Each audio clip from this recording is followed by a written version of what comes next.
शिमला के मिडल बाजार में 18 जुलाई को एक रेस्तरां में हुआ विस्फोट एलपीजी गैस लीक होने के चलते हुआ था। फॉरेंसिक रिपोर्ट में ये खुलासा हुआ है। इस हादसे में एक व्यक्ति की मौत हो गई थी और 13 अन्य घायल हुए थे। इस रिपोर्ट से किसी भी साजिश की अटकलों पर पूर्ण विराम लगाया गया है, क्योंकि जांच में किसी विस्फोटक सामग्री का अवशेष नहीं मिला है।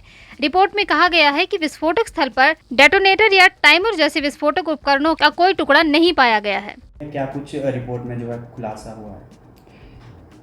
ये जो मिडल बाज़ार में एक इंसिडेंट ब्लास्ट की रिपोर्ट हुई थी, उसकी इन्वेस्टिगेशन के लिए हमने एक स्पेशल इन्वेस्टिगेशन टीम कंस्टिट्यूट की थी।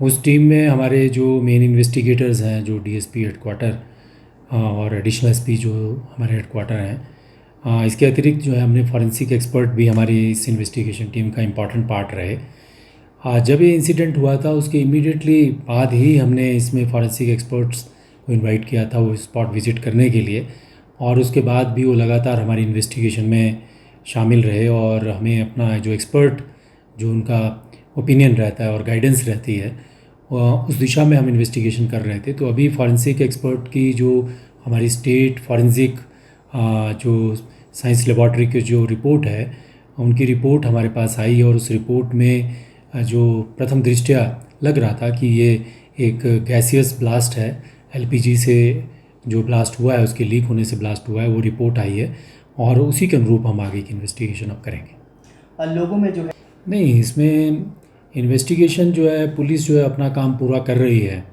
और जो स्पॉट पे रिस्पांस टाइम हमारा होना चाहिए था, हमने उसी के अकॉर्डिंगली प्रॉपर्ली अपनी इन्वेस्टिगेशन की, टाइमली रेस्क्यू ऑपरेशन किया और उसके बाद जो थी हमारी इन्वेस्टिगेशन जो थी, हमने जो फास्टेस्ट पॉसिबल टाइम है उसके में ही हमने इस इन्वेस्टिगेशन को पूरा करने की कोशिश की है।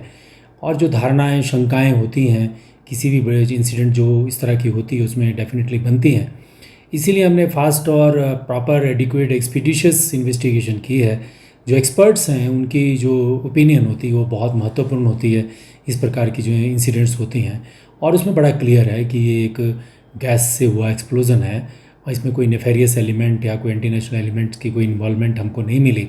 और इसके आधार भी हैं, जो प्रत्यक्षदर्शी हैं जो इस इंसिडेंट में इंजर्ड हुए हैं, उन्होंने भी यही हमको स्टेटमेंट दी थी कि ये जो जब वो उस रेस्टोरेंट में काम कर रहे थे वहाँ पर जब गए तो वहाँ पे काफ़ी मात्रा में गैस लीक हो चुकी थी और फिर भी हो रही थी। इसके अलावा जो स्पॉट पे हमें कोई ऐसा साक्ष्य नहीं मिला जो ये दिशा देता हो कि इसमें कोई इस प्रकार का एक्सप्लोज़न है जो नेफेरियस या बैड एलिमेंट्स ने कोई एक्सप्लोज़न किया होगा। तीसरी बात ये है कि ये कॉन्शियस और एक्सक्लूसिव पोजीशन जो था वो हिमाचल रसोई के वर्कर्स, ओनर और उन्हीं को एक्सेस थी, कोई थर्ड पार्टी तो उसमें नहीं गई थी। और ये सारी चीज़ें क्यूमुलेटिवली यही सजेस्ट कर रही थी कि गैस लीक होने से ही हुआ है।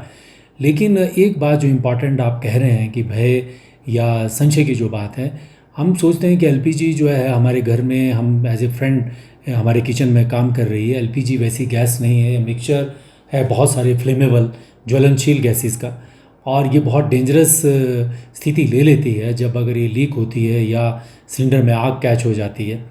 तो उस परिस्थिति से हम सबको सावधानी बरतनी चाहिए, बचाव अपना रखना चाहिए।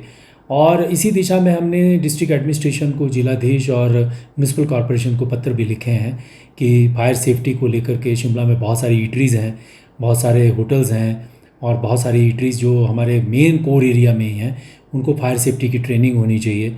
और साथ साथ में फायर सेफ्टी को लेकर के जो मेज़र लेने चाहिए वो सबको मेज़र लेने चाहिए जो इस तरह का बिज़नेस कर रहे हैं। तो ये सारी बातें हैं और इसमें बिल्कुल स्पष्ट है, जब एक्सपर्ट अपनी राय दे रहे हैं, तथ्य हमारे सामने हैं, फैक्ट्स हमारे सामने हैं, तो इसमें कोई इस तरह की दो राय है ही नहीं, और हम भी अपनी इन्वेस्टिगेशन इसी दिशा में अकॉर्डिंगली बढ़ा रहे हैं। फोकस हिमाचल के लिए शिमला से अनिल पंवर की रिपोर्ट।